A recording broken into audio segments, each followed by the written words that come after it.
Iteka n'umunezero ntangere vyo gusubira kubana namwe muri iki gitondo banywanyi bacu mudahwema gukurikira amakuru n'ibiganiro vy'iyi mboneshakure ya Hejuru TV. N'umwanya w'amakuru agezweho twabatunganirije muri iki gitondo co kuwa kane kw'itariki ya 20 Ruheshi 2024. Tukaba tubazaniye vyinshi bigiye bitandukanye rero vyabaye ku munsi w'ejo mu nama nkengutsa amateka.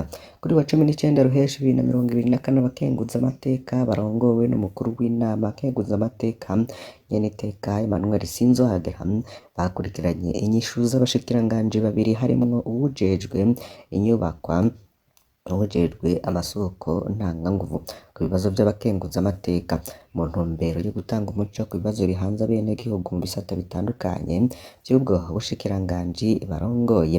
Imyitwarariko y'abakenguza amateka yashikirijwe yari yerekeye cane cane isanurwa ry'amabarabara, inyubako rusangi, uburaro, itunganywa neza ry'amatongo ya leta, ikena ry'igitoro, icikagurika ry'amatara, icukurwa ry'ubutare hamwe n'ibindi. Mu kurangiza abakenguza amateka basavye abo bashikiranganji babiri gushira imbere isanurwa ry'amabarabara, kurondera ikibanza ca leta mu ntara ya Gitega aho kubakwa ibiro vy'inama nshingamateka na nkenguza amateka, gutunganya neza ibijanye no kwimba ubutare, kwijukira gukoresha ikizuku, kubandanya batanga amatara hamwe n'ibindi. Ariko igitangaje nuko umukuru w'inama nkenguza amateka muri iyi minsi ariko yumvikana avuga ku bibazo bihanze abenegihugu bitandukanye. N'umukuru w'inama nshingamateka Daniel Gerase Ndabirabe yabujije abadepite canke abashinga amateka kugira ico bashikirije ku bibazo bihanze abenegihugu. Emmanuel Sinzohagera umukuru w'inama nkenguza amateka wiwe muri iyi minsi siko bimeze. Yahejeje rero ataziriye amazina ya Vyizigiro na Kwihangana abashikiranganji babiri. Ese yoba yarabataziriye ayo mazina kubera iki? Ni iyihe mvo yatumye abibatazira? Muri aya makuru nivyo tugiye kugarukaho ku buryo bw'idonida. Turabaramutsa kandi turabahaye ikaze aho muherereye hose, abari mu Burundi, abari hanze y'u Burundi, muri Afurika no ku migabane ya kure, mwese turabahaye ikaze ntimuze gucikwa. Fyonda kuri subscribe canke sabone niba utari wafyondako.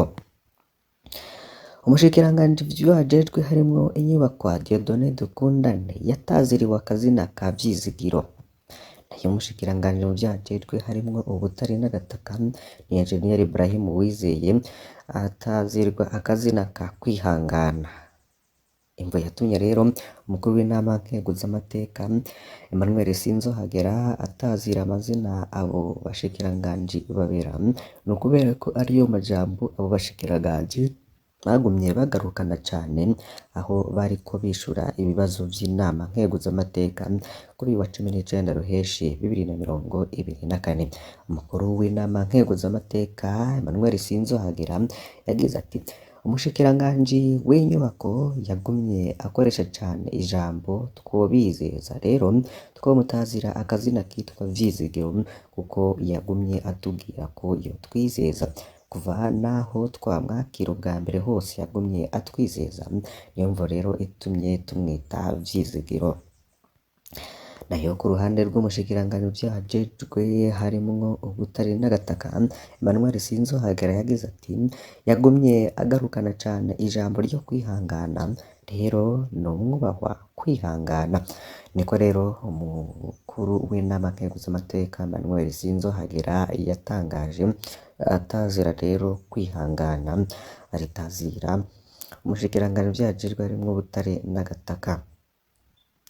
Emmanuel Sinzohagera yagize ati ego kwihangana navyo ni vyiza, naho kwihangana bishika bikaturemerera, ni vyiza ko tugira indongozi zidutera intege zo kubandanya twihangana, kandi kwihangana n'ivyizigiro birajana. Mu guheraheza rero uwurongoye inama nkenguza amateka yaciye asaba umushikiranganji vyo ajejwe harimwo inyubakwa ko yokora amabarabara yose umukuru w'igihugu yemerera abenegihugu bakubaka mu ntara ku ntara.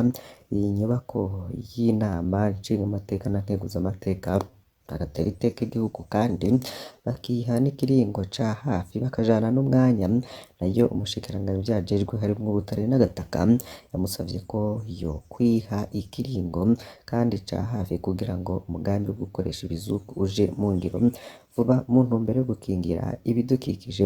Bagasubiramwo rero ikarata yerekana igicapo c'ubutare Uburundi bufise, akaba n'ivyigwa vyo kumenya ubutare bushasha Uburundi butunze no kugira ubushakashatsi bakaraba ko ata bitoro vyoba biri mu Burundi, hakamenyekana umwimbu w'ubutare buronka hamwe n'amafaranga bwinjiza n'ibindi bigiye bitandukanye. Amafaranga rero akenewe mu gutanga imizibukiro mu kibanza kizokubakwamwo inyubakwa z'inama nshingamateka na nkenguzamateka y'Abatutsi mu gisagara ca Gitega ngo ni menshi cane ku buryo bitokoroha ko leta iyasohora.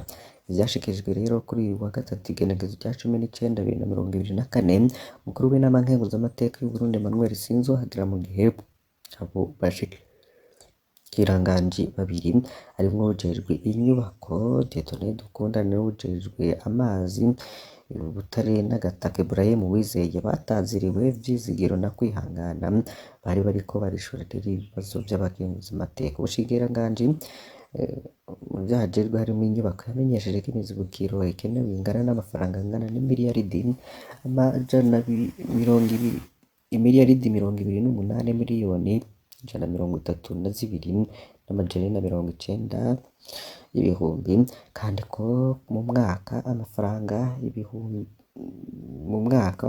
2024 gushika muri 2025 hatategekanijwe. Umukuru w'inama nkenguzamateka akaba yasavye uwo mushikiranganji ko yoja hamwe na mugenzi we ajejwe amatongo kugira barabe ikibanza ca leta kidasangwa imizibukiro mu kubakamwo iyo nyubako kuko ngo leta nta mafaranga nkayo yosohora mu gihe ufise ibikorwa bitari bike bitarangurwa.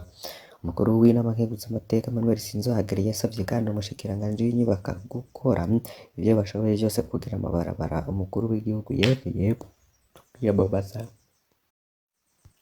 akorwe kugira ntibamuteranye n'abenegihugu kandi yarabibemereye. Ayo mabarabara rero akaba ari Cankuzo, Mishiha, Gasumo, hari ibara rya Sosumo, Cankuzo, hari ibara ryitiriwe Astrida, Route Nationale 21, hari Cankuzo, Gisagara, Gasenyi riheruka gukorwa mu 1991, hari n'ibarabara rihuza Kinyinya, Gihamagara n'ibarabara rihuza Kobero, Mukenke, Kabanga, Nyarunazi hamwe n'ayandi agiye atandukanye. Ni gutya rero vyari vyifashe ku munsi w'ejo mu nama nshingamateka mu nama nkenguzamateka aho abo bashikiranganji babiri boba barataziriwe amazina ya Kwihangana ndetse na Vyizigiro. Tuje mu ntara ya Bubanza hari abagabo 5 barimwo imbonerakure 3 barafunzwe inyuma y'urupfu rw'umuntu riwe n'umuryango w'imyaka 30 yaratowe ikiziga mu murima w'ibigazi w'Imana uhetse mu Kizina muri zone Mitagataka ni muri komine n'intara ya Bubanza burengero bw'Uburundi. Abantu 5 rero harimwo imbonerakure ubwo n'abanywanyi b'umari w'urwaruka rw'umugambwe CNDD-FDD 3 bari bamaranye umunsi bafungiwe mu gipolisi. Uwo yatowe ikiziga yari yamaranye umunsi n'abagabo 3 bo ku mutumba Kizina kuw'Imana. Ikiziga ciwe rero catowe ku mugende wo kuvomera imirima y'imiceri yo kwiranda hafi saa 9 z'umuhingamo kubw'abajejwe intwaro muri zone Mitagataka. Maso hiwe hari ibirabago n'ibikomere.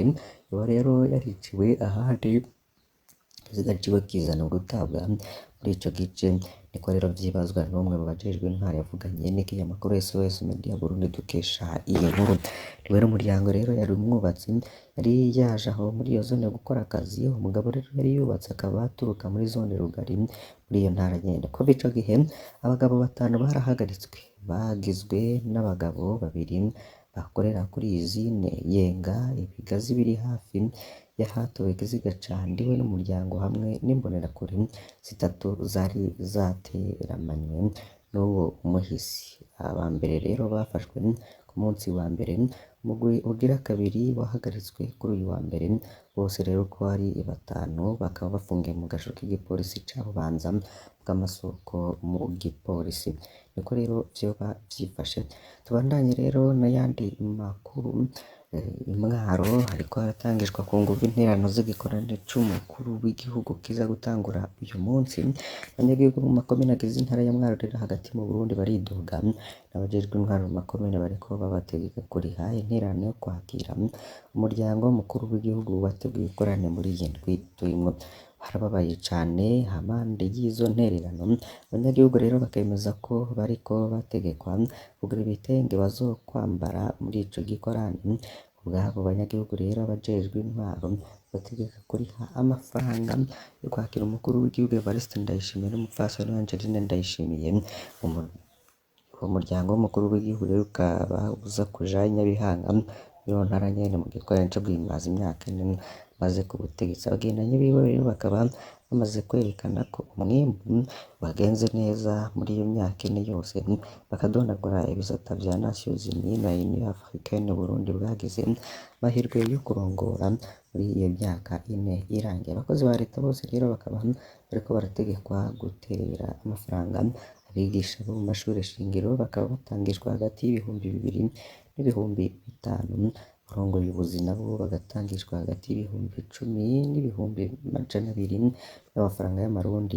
N'abadandaza n'imvukira zo muri iyo ntara bose bariko bararikwa nabo nyene. Amafaranga rero akaba atangwa aratandukanye bivanye n'imvo umwe wese akora, kugira ngo rero ntibase n'abandi.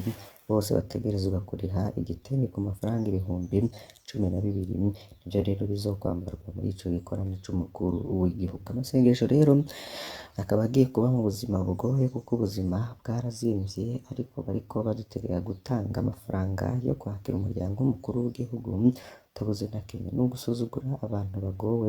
Niko rero abigisha bavuganye na SOS Media Burundi bidoga. Ibiciro vyo kwiyunguruza vyaraduze cane bivuye ku bukene bw'ibitoro budahera, ariko bariko bategeka abantu kuja i Nyabihanga impande y'izo ntererano zo ku nguvu. Ko abadandaza rero bagaragaza umubabaro bwariwe rero mu masoko yegereye intwaro.